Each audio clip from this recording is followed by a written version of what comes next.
Bonjour. Vous avez tous lu la mise au point apportée par la brigade anti-sardinard des États-Unis aux propos diffamatoires de M. Patrice Ngana à mon égard. Beaucoup d'entre vous sont intervenus pour me dire qu'au regard de l'importance de la lutte que le peuple camerounais doit mener pour sortir de la dictature de M. Biya, je devais faire l'effort de négliger les attaques collatérales et les mensonges qui sont tout naturellement accumulés sur ce chemin contre des figures qui s'engagent comme moi. Je voudrais commencer par vous remercier tous et toutes de votre confiance, de vos encouragements, de vos conseils, de votre invitation à l'apaisement et de votre invitation à poursuivre mon travail d'éveil des consciences et de distribution des pains spirituels de la liberté dans cette révolution. Je vous salue tous, depuis le Cameroun, depuis la diaspora camerounaise d'Afrique, d'Europe, d'Amérique et d'Asie. Je tiens à vous dire que l'une des règles de la communication politique, c'est de ne jamais négliger deux sortes d'affaires. Premièrement, les affaires de corruption et deuxièmement, les affaires qui sont liées à des viols de règles de mœurs, notamment liés aux mineurs. Je recommence. En communication politique, il y a deux sortes d'affaires qu'il ne faut jamais négliger. On peut y ajouter bien sûr les crimes en général, mais je dis bien d'abord les accusations de corruption, deuxièmement les accusations de pratiques déplacées envers les mineurs. Vous savez, ces deux sortes d'accusations ont vocation à détruire la respectabilité morale, éthique et citoyenne de celui qui est visé par elles. Voilà pourquoi, qui que vous soyez, je vous recommande de ne jamais laisser sur les réseaux sociaux prospérer ce type d'accusation contre votre personne. Ça, c'est le premier conseil du communicant politique que je suis depuis bientôt une quinzaine d'années. La deuxième chose, c'est que j'ai bien laissé pendant une semaine, voire deux, M. Patrice Ngana s'installer sur sa page Facebook, sur ses réseaux sociaux et donner toute la mesure des diffamations dont il était capable à mon égard. Si je m'étais précipité pour lui répondre, beaucoup d'entre vous n'auraient pas compris le bien fondé de ma réaction.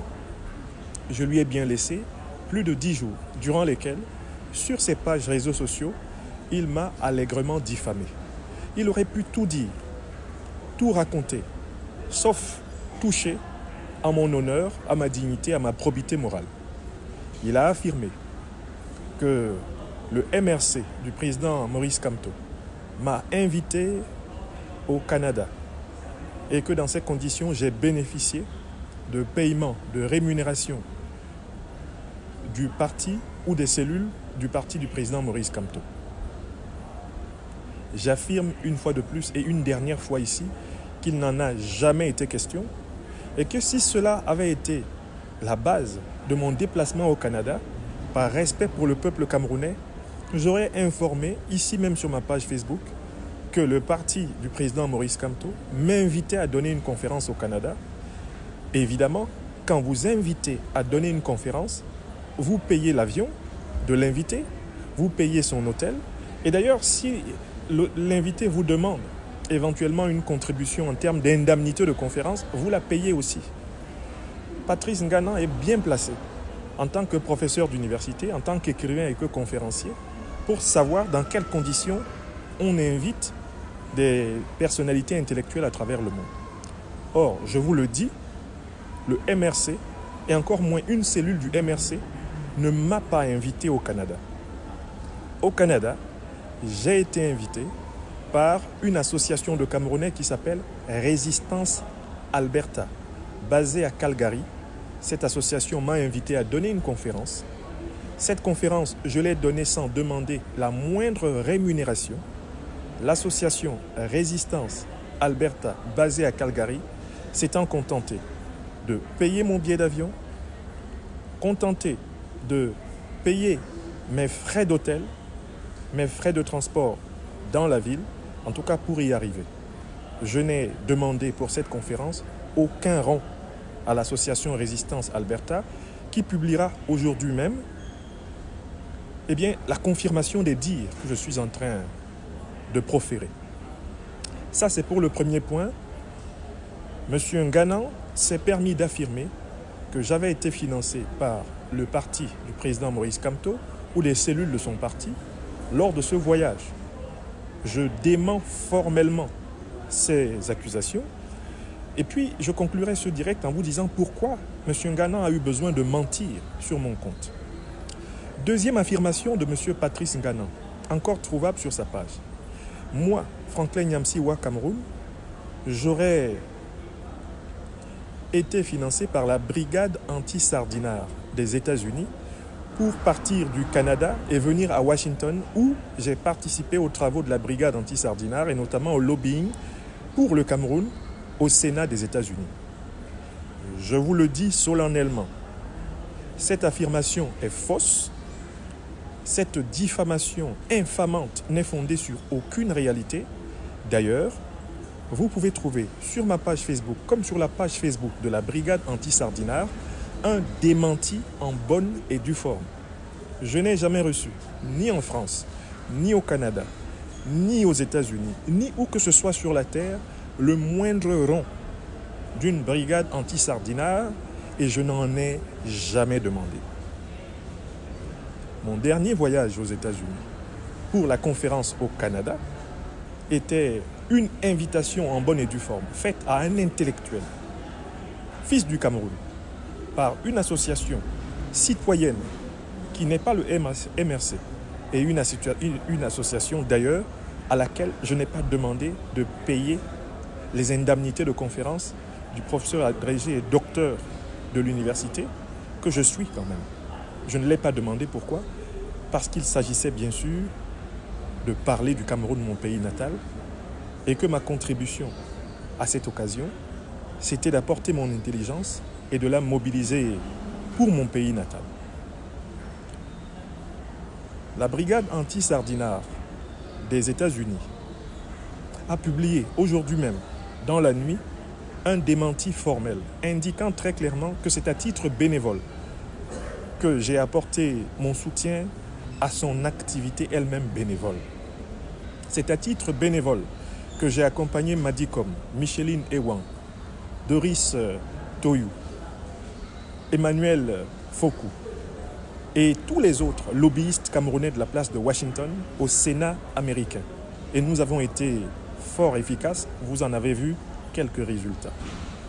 J'insiste donc qu'aucune des allégations de M. Patrice Nganan ayant pour vocation à me présenter comme un escroc, comme un voleur, comme quelqu'un qui vivrait sur le dos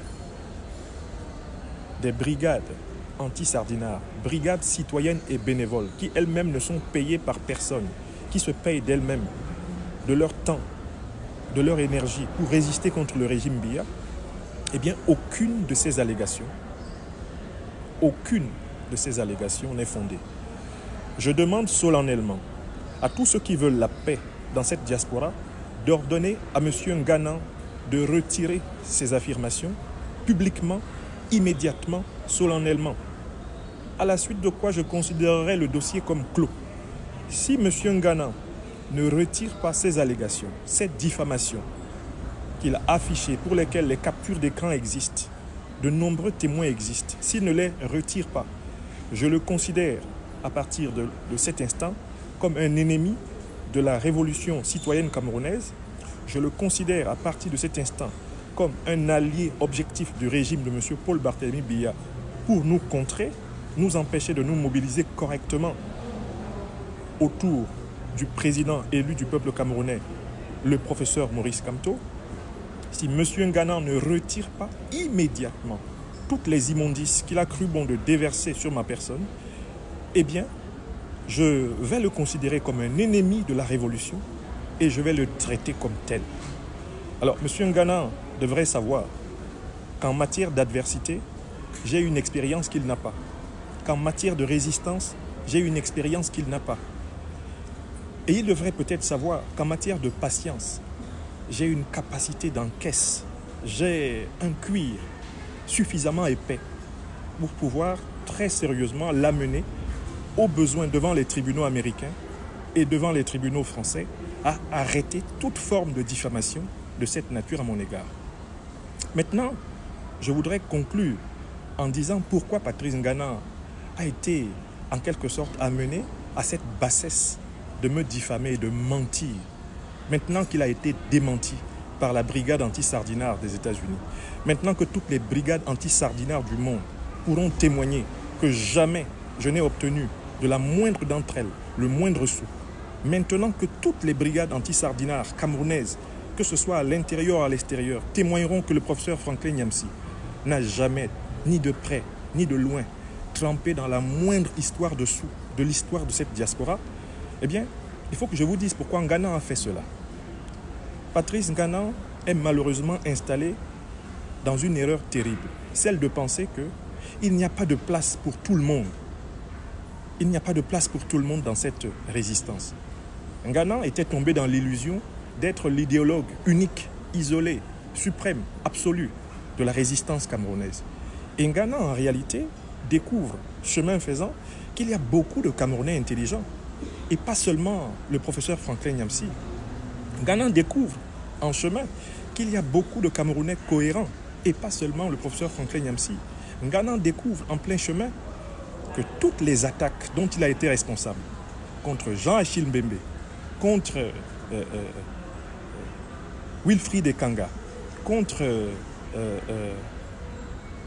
comment il s'appelle, Bibou Nissak, contre le professeur Maurice Kamto lui-même. Toutes ces attaques-là sont de trop dans l'histoire de cette révolution et il faudrait maintenant qu'il arrête les frais. Alors, Ngana a tenté de me salir. Pourquoi? Je réponds à cette question et je conclus là-dessus. Il a tenté de me salir parce que j'ai critiqué son tribalisme d'opposition et parce que je l'ai identifié comme aujourd'hui l'idéologue principal du tribalisme d'opposition qui a deux finalités. Première finalité, nuire au président Maurice Kamto en tentant de l'isoler comme étant en réalité lui, le président Maurice Kamto, le président des Bamileke. De telle façon que, ainsi, soit justifiée la thèse du régime infect et abject de Paul Biya, selon laquelle son Excellence Maurice Kamto, notre président, serait le président d'une ethnie camerounaise qui veut prendre sa revanche contre les Betiboulou. Parce que j'ai démontré que le tribalisme d'opposition était aussi dangereux que le tribalisme d'État que nous subissons au Cameroun depuis Amadou Ahidjo jusqu'à ce jour, Patrice Ngana est incapable de me répondre sur le plan de l'argumentation, sur le plan de la théorie, sur le plan du débat d'idées. Un plan qui aurait été utile à notre lutte, qui aurait été utile incontestablement à la révolution citoyenne camerounaise, car alors on aurait vu ce que valent réellement ces arguments. Eh bien, Patrice Ngana a choisi la voie de la diffamation, de la calomnie, en espérant ainsi me discréditer auprès de chacune et de chacun d'entre vous, en me présentant comme un bandit, comme un escroc, comme un voleur, et en me présentant même, à un moment donné, comme quelqu'un qui devrait être considéré par ses propres frères, son propre sang, Bamileke, comme étant un ennemi.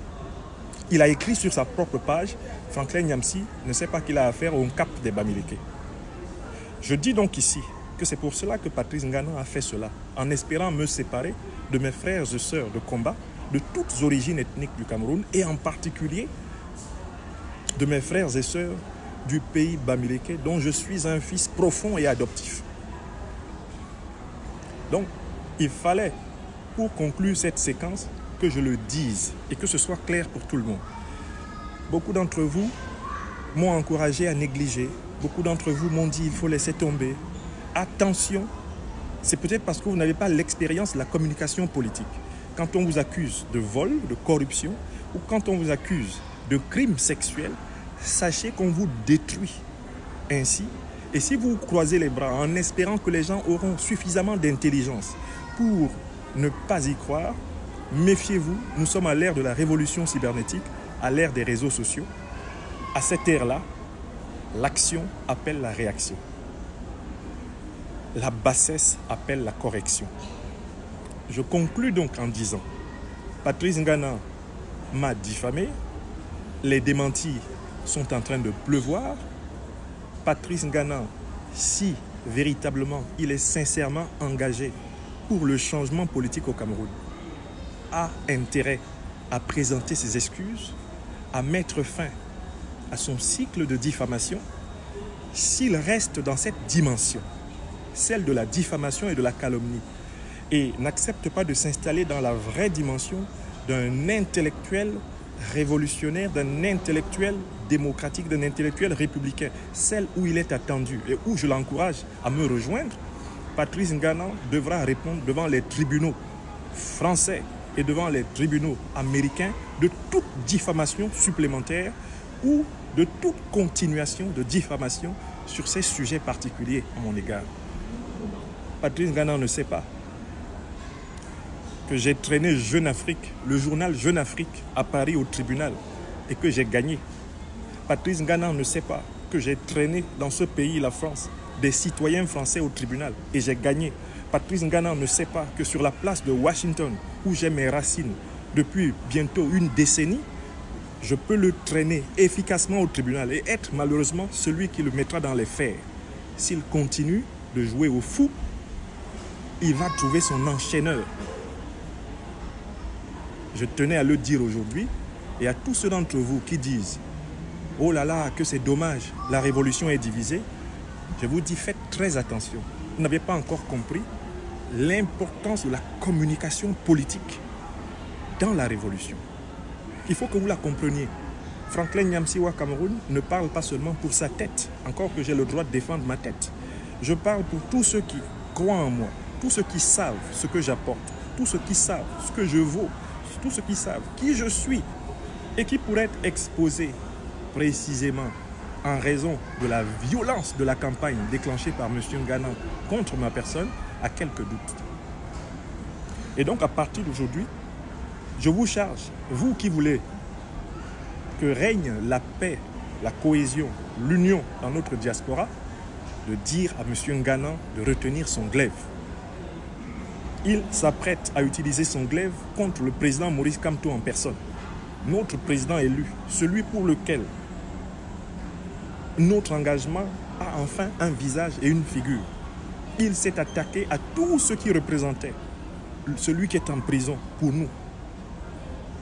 Il faut maintenant que ça s'arrête. Si vous êtes des agents de paix, si vous êtes des promoteurs de paix, parlez à Patrice Ngana, demandez-lui d'arrêter la diffamation, demandez-lui de suspendre les attaques contre les figures de la résistance camerounaise, dont on ne peut douter d'aucune façon qu'elles sont vraiment engagées pour le changement au Cameroun, que Patrice Ngana arrête. Et s'il n'arrête pas, vous aurez bien la preuve que malheureusement on devra conclure qu'il est un agent double et qu'il est chargé de livrer notre révolution à un entonnoir, l'entonnoir de l'ethnicisme, l'entonnoir de la grossièreté, l'entonnoir de la bassesse, l'entonnoir de la corruption morale, l'entonnoir de la petitesse d'esprit. J'espère que ce message va lui parvenir, je sais qu'il va lui parvenir, et j'espère que vous allez, vous qui prétendez pouvoir être des médiateurs positifs entre nous, que vous allez dire en Ghana d'arrêter les frais immédiatement, de ne plus jamais s'attaquer au président élu du peuple camerounais, le professeur Maurice Kamto, de ne pas s'attaquer au leadership de la résistance actuelle, parce que nous avons affaire à forte partie, de se concentrer, comme vous le dites, sur son couloir, et de ne pas faire de ceux dont nous savons intimement qu'ils sont vraiment engagés dans la bataille, de ne pas en faire ses ennemis. Moi, je ne considérerai Patrice Ngana comme un ennemi que s'il continue dans la diffamation et la calomnie. Et moi, les ennemis, en Occident, il y a une méthode pour les traiter, on les amène au tribunal. On les amène au tribunal et là-bas, on lui demande de prouver que la brigade anti-Sardinard ou un groupe de Camerounais des États-Unis a payé le billet d'avion de M. Nyamsi, comme vous l'affirmez.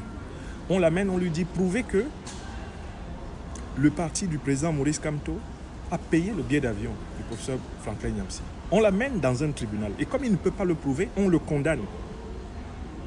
On le condamne et tout le monde l'apprend.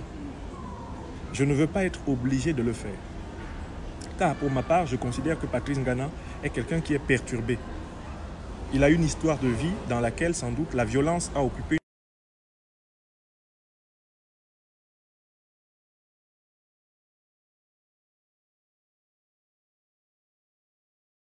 le comprendre.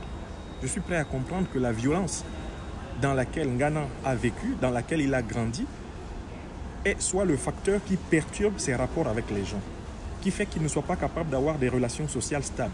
Je suis tout à fait capable de le comprendre.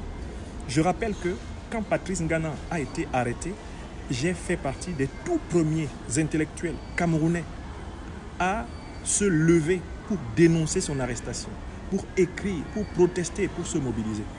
Si on arrêtait Ngana encore aujourd'hui, si le régime Biya arrêtait Ngana aujourd'hui, je le défendrais. Je défendrai encore Ngana. Parce qu'il s'agit là de principes de lutte révolutionnaire et citoyenne. Tant que vous avez quelqu'un qui se place comme un critique, comme un adversaire d'un régime que vous combattez, vous devez avoir l'intelligence de ne pas le sacrifier, de ne pas, pour ainsi dire, bousiller le personnel de la révolution. Mais il faut qu'un Ngana comprenne très bien qu'il ne peut pas être celui qui, en permanence, tire sur ceux qui sont supposés être de son